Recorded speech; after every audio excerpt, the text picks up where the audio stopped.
He stole skins from the Indians, Catawba and Cherokee. Hey, hey, Daniel Boone,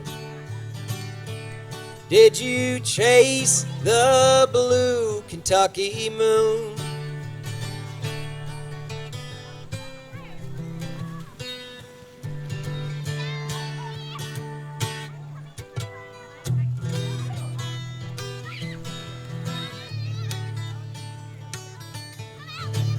900 deer skins, tallow and tongue, 7 months of hunting, the long hunt was done. He would have cashed in had he made it back, but he was caught by the Cherokee at the Cumberland Gap. Hey, hey, Daniel Boone, did you chase the blue Kentucky moon?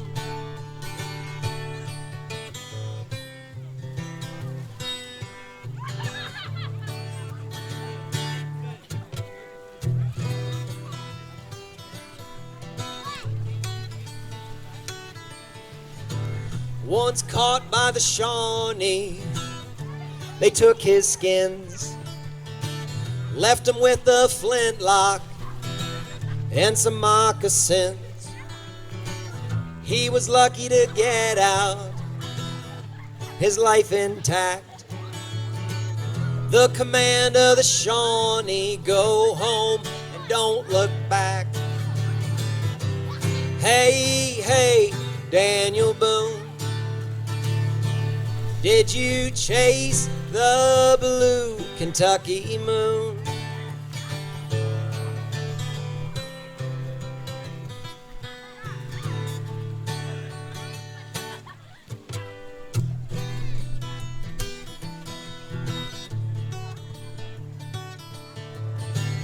Every hunter feels it, it's in your blood. The thrill of the hunt, the hope for more to come. Boone the long hunter lived by the gun. He didn't hate the Indians, although they killed his son. Hey, hey, Daniel Boone, did you chase the blue Kentucky moon?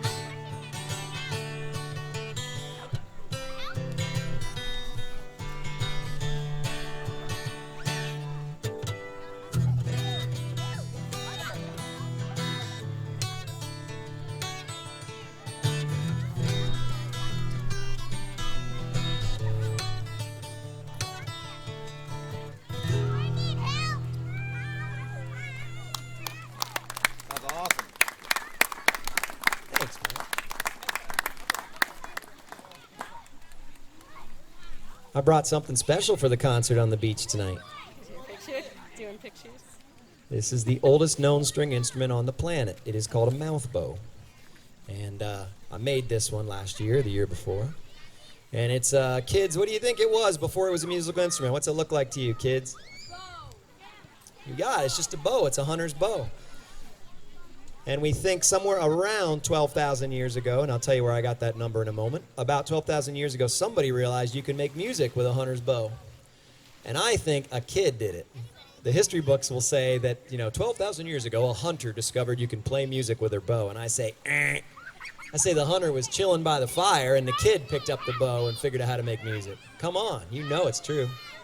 But just before I play you a song on this, just pause and reflect. This is the original stringed instrument. If it wasn't for our ancestors playing this, they never would have come up with the concept of the guitar, the banjo, the piano, the violin. There'd be no Jimi Hendrix. It all came back to the bow. So we live in one of the only places on earth where people still play the bow, and by me playing one here at the park tonight, we keep that tradition going. So here you go. This is the sound of the mouth bow. All of your ancestors used to hear this sound. This instrument was played by peoples from Asia, Africa, Europe, you name it. This was played everywhere.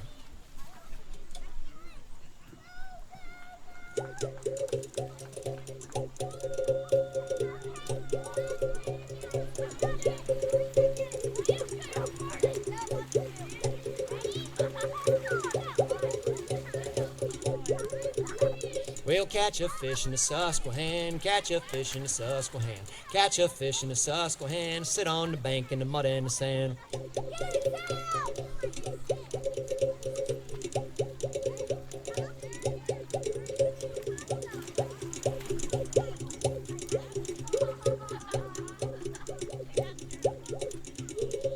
Cast your lure and sit and float, cast your lure and sit and float, cast your lure and sit and float. I've seen those bass jump in the boat.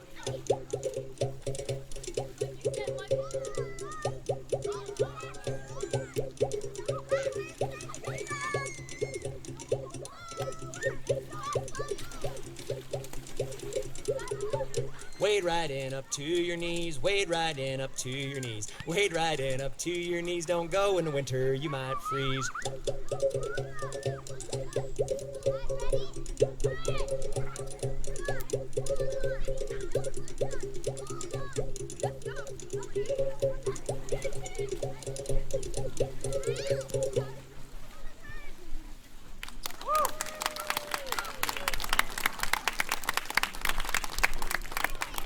Probably safe to say you just witnessed the only live mouth bow in the country tonight. Don't you think so? Now, I said I'd tell you where I got that 12,000 years. These things do turn up occasionally in burial sites and things like that, and sometimes people have said, you know, there's no way that was used for hunting. Perhaps it was ceremonial, perhaps it was musical. And then here it is. There is a cave painting in France that has been carbon dated till 12,000 years old. And in the cave painting, it shows a hunter. It's called the Mystic Hunter, and he's playing the mouth bow just like I just did for you. He doesn't have an arrow back. He's plucking a string next to his mouth, and he's hovering over a herd of steppe bison in the picture. Steppe bison have been extinct for thousands of years. Like, this is some really awesome artwork. As far as I'm concerned, it's the first album cover ever, you know? So check it out. You can Google it. Just France, cave painting, mouth bow. It's going to come up. It's called the Mystic Hunter. It's just a really cool picture. I'm not the world's greatest mouth bow player. If you want to hear some really excellent mouth bow music, if you're intrigued, check out the folk singer Buffy Santamarie. I love her music. She's Native American. She's still going strong, and she has some really wonderful mouth bow music out there. She's had songs covered by the Indigo Girls and lots of folks. Buried My Heart at Wounded Knee. I love that song of hers. This was the only known stringed instrument played by Native Americans at the time of contact. So when Europeans and Asians and Africans are all meeting everybody here in America for the first time, this is what went into the diaries. People said, yeah, they play a hunter's bow by holding it up to their mouth. And again, I already pointed out, this is the last place, one of the last places on earth where people still do it. And lastly, kids, go make one of these this weekend. They're totally easy to make. It needs to be a live piece of wood. So find a branch that blew down off of a tree in one of these thunderstorms that still got some flex in it, and put a string on it, and you got yourself a guitar.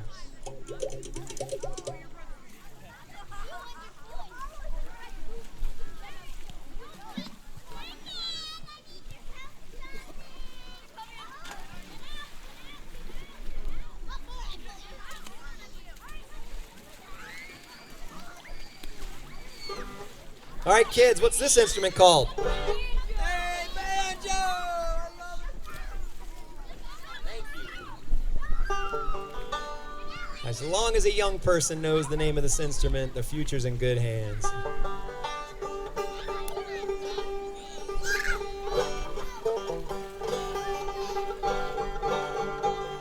Here's a brand new song. Just came out on CD tonight.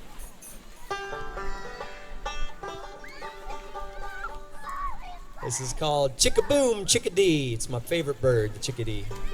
Or one of my favorite birds.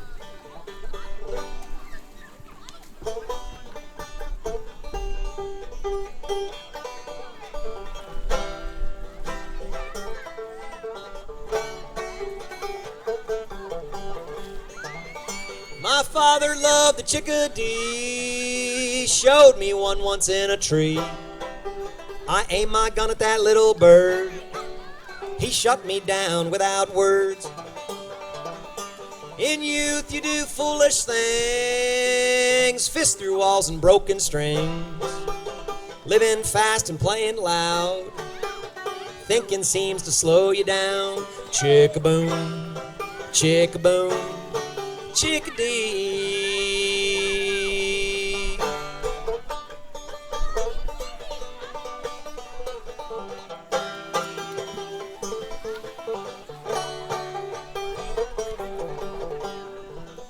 Almost burned the forest down. That fire was the talk of town. They blamed it on a motorbike.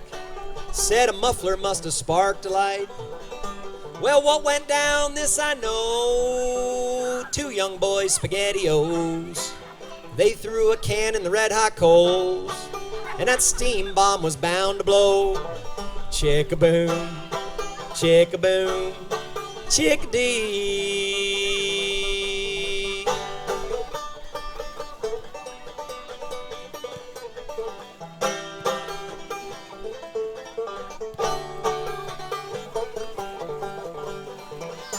Don't get me wrong, they're not all bad. Some ideas the young have had. Innocence of younger life. You fall in love when it's right. That lovebird's a funny thing. It flies around without wings. And when it lands, you are done.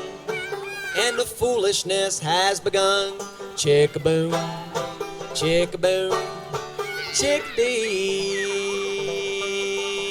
Chickaboom, chickaboom, chickadee.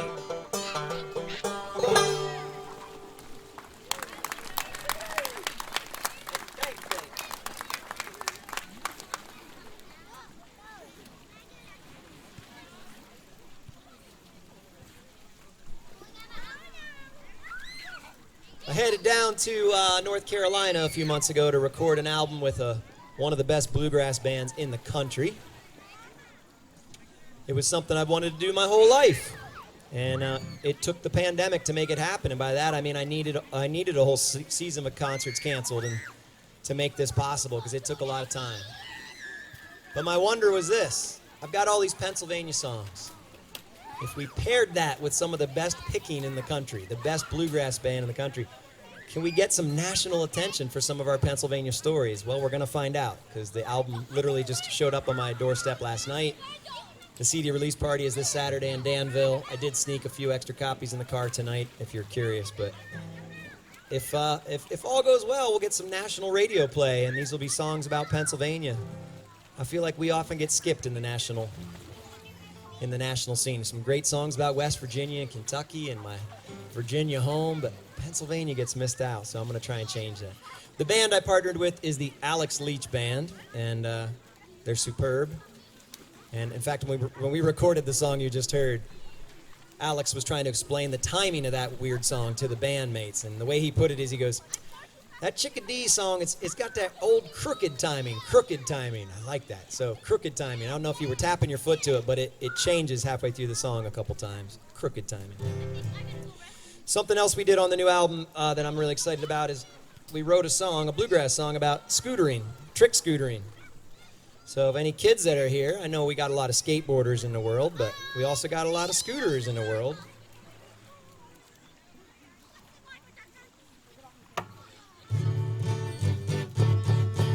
Here you go, first bluegrass song about scootering.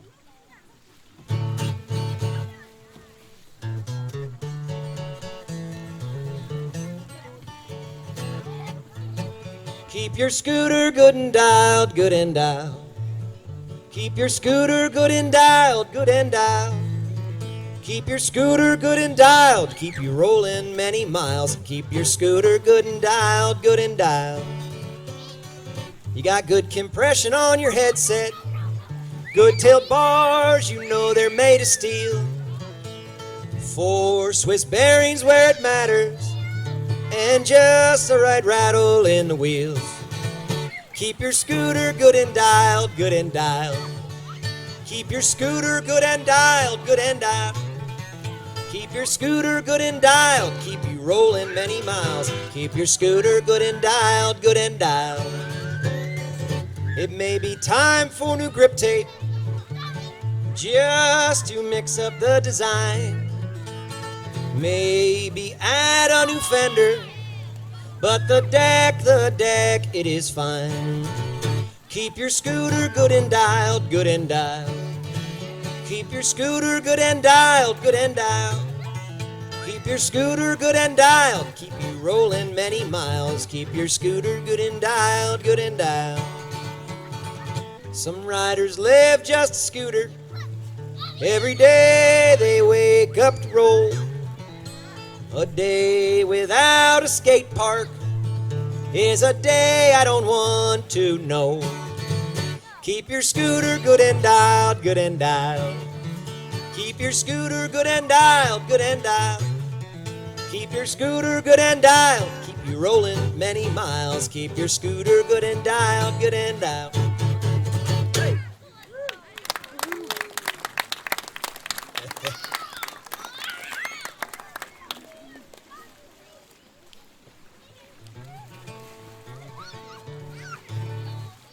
Kids, who's got a scooter here? I mean, who rides scooter at home? I want to see. Oh, there's some kids of all ages with hands going up. Good.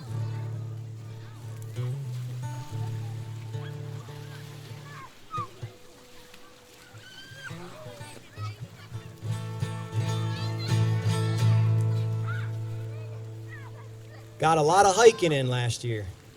I teach high school at Lewisburg, Pennsylvania. And when the pandemic first hit and we went online at first, the teachers had some leeway in my district, and they said, well, as long as you have, the 8 hours online with your students, we can count it as a school day. You can determine the hours. And I had someone say, you ought to make sure your kids are still getting up at 7 a.m. And I'm like, have you met teenagers? Do you know the species we were talking about? They are not going to be getting up at 7 a.m. So what I did every day, it worked out great. I woke up early, and I went for like a 10-mile hike in the mountains. It was March. No rattlesnakes, no ground hornets, nobody's hunting. I didn't bother anybody. I don't know whose land I was on, but it was great. Went on these 10-mile excursions, and I'd come home and have lunch, and I'd meet my students for a whole afternoon and evening of online instruction, and it worked. And I discovered so many cool things about where I live, and that led to this song. It's called Forgive My Trespasses.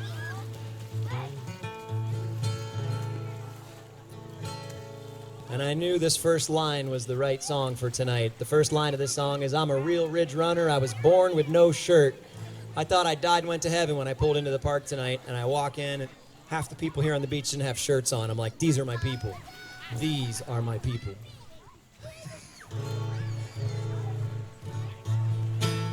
I'm a real ridge runner. I was born with no shirt. Like the chestnut oak, I grew from this dirt.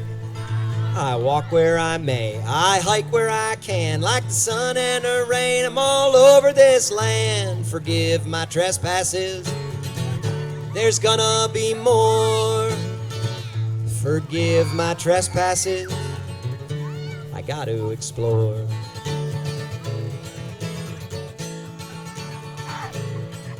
No trespassing signs, they are yellow and square. They're stapled in trees and they're everywhere. It can't be a crime just to walk in the woods. Sinning is bad, but woods are good. Forgive my trespasses, there's gonna be more. Forgive my trespasses, I got to explore.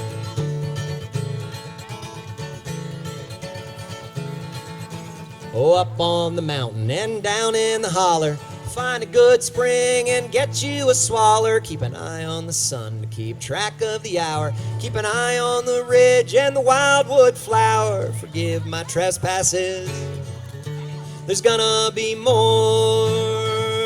Forgive my trespasses, I got to explore.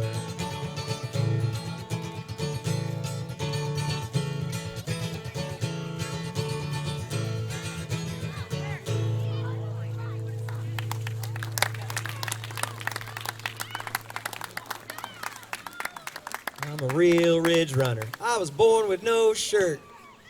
I can get hit by a train and die a happy man after writing that line. That's a powerful line for me.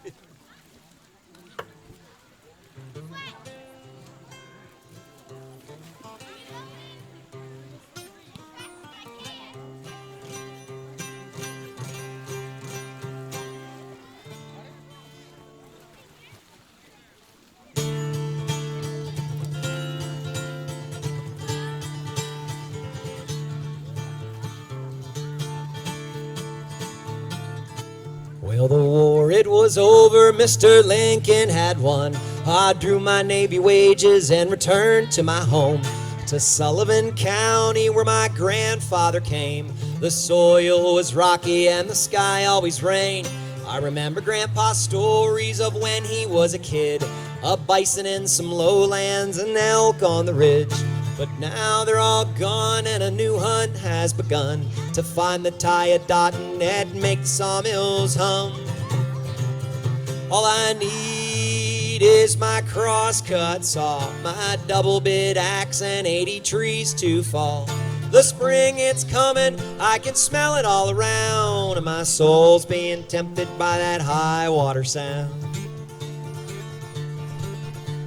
Up on the loyal sock, it's straight and it's tall. There is pine up there like you ain't never saw.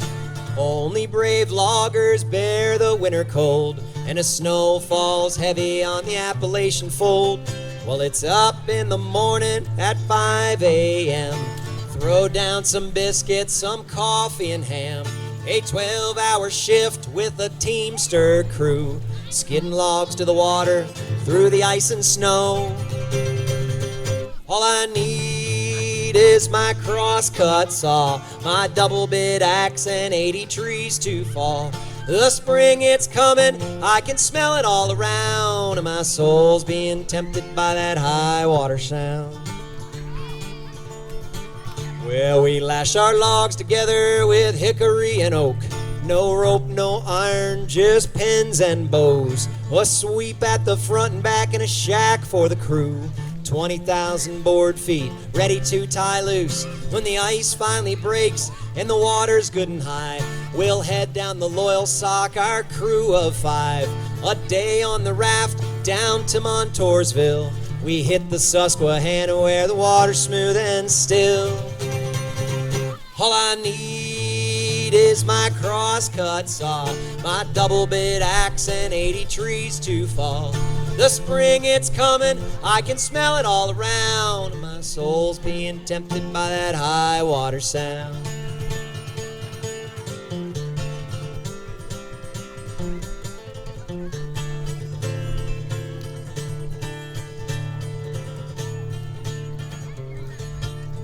Once we get to Marietta, we sell off our logs, $100 split by 5 river hogs, and we head back north, walking all the way, with a hand on your knife and the other on your pay.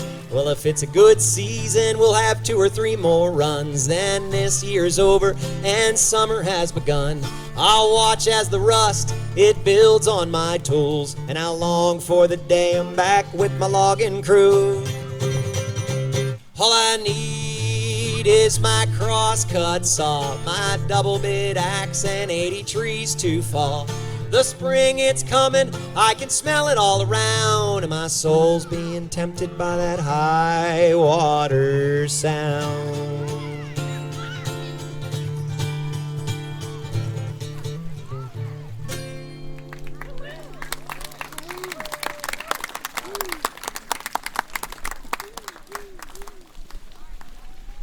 I think you're the biggest audience I have had in going on 2 years because of the pandemic. This is really special to look out and see so many people enjoying live music. Thank you.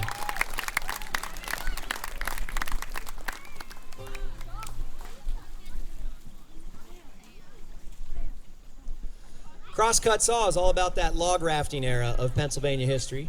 And if you're a logging history nerd like myself, you might have heard of the last raft. It came down the Susquehanna River in 1938. It's a really wonderful documentary, partially made by WVIA television, but it's superb. And it shows how these rafts were made in the old days. And the video, there's actually a black and white video of them making a raft and coming down the Susquehanna River. Anyway, I've known about this raft my whole life, the 1938 last raft. And 2 weeks ago, I was at Cherry Springs State Park. And a gentleman came up to me and he said, I'm on my way to the lumber museum to donate my family's tools. I have my great-grandfather's augers, the drills that were used to make the last raft. Would you like to see them? I said, yeah. So I got to the parking lot, there they are. And he then had to leave, and he went to the Lumbermen's Museum, and they said, at the moment, we're unable to accept them. And so he calls me back, and he's like, yeah, I'm the guy that was just at Cherry Springs an hour ago. Do you want them? I'm like, what do you mean want them? What are you talking about? These belong in a museum. He goes, I know they belong in a museum, but they don't have room for them at the moment. If I give them to you, will you put them on the wall of your high school classroom, and will you at least tell teenagers in your school about the last raft? I said, sure. So I am now in possession of these 2 augers. They were used to make the last raft. As far as I'm concerned, I don't own them. I'm borrowing them, and they're on the wall of my high school classroom. I'm going to tell my 150 students that I have every year all about the last raft and the logging era, and then hopefully years from now we will find a fitting home for them. You can't save everything, I get it, but it's a shame. Those things do belong in a museum. So for now, my classroom is the museum. Incredible, incredible. Let's do another river song. I'm going to sing you a song called Talkin' Shad and Eel Blues. It's all about shad and eel. They're fish. Eels are fish. Just want to make sure we cover that. Eels are migratory fish. They are born in the ocean, or should I say they hatch, and then they swim back to the Chesapeake Bay and up the Susquehanna River and up the Juniata where their parents used to live. And they live up to 50 years each. Think of that. That's an incredible number for a fish. They can't do it anymore because there are dams on the lower Susquehanna River. And so that has been a challenge in the environmental sciences since before I was born. And my students and I at Lewisburg partner with the U.S. Fish and Wildlife Service starting about 5 years ago, thanks to my friend Pam Schellenberger, who is here tonight. And the goal is the U.S. Fish and Wildlife Service and other allies trap the baby eels in Maryland. They're stuck at the dam. And they put them in a Subaru, and they drive them to our high school in central Pennsylvania, and we then raise them in a fish tank for months. And the students get to study eels in the classroom. And then in the spring, we go on a field trip and we release the eels in local creeks and rivers. Last year, we released our eel in, let me think, where did we end up doing that? Penns Creek. We put him in Penns Creek. So it's a pretty special project. And you might be saying, well, is that going to bring the eel back? No. It's not going to bring the eel back. The dams are still a significant challenge. But you know what it's doing? Those 150 kids I told you about? Every one of them is going to grow up knowing about eels, being knowledgeable about eels. And I would like to think we're making a more informed citizenry. And maybe in the future we will take the challenge of wildlife migration more seriously because it can be solved. We just have not solved the problem yet. I'm sorry, folks. You came out for a concert tonight. Some of you were like, I thought this was a concert. This guy's teaching us things.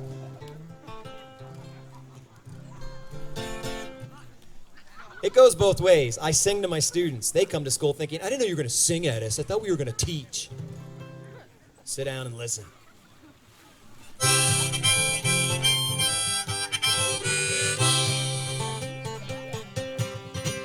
Well, come on, you fishermen and river rats. Let's talk about eels and talk about shad. Migratory fish need a river that's free. They got to have access to the sea. Baby eels swimming up. Baby shad swimming down. Bring 'em back. Hey, bring back the shad. Bring 'em back. The eels, bring 'em back. Now the trouble, it started a century ago. We dammed the river and we blocked the flow. From then on, the migration was done and the eels died off one by one. I've heard stories of a few old-timers still being caught in the 1970s. Holdouts.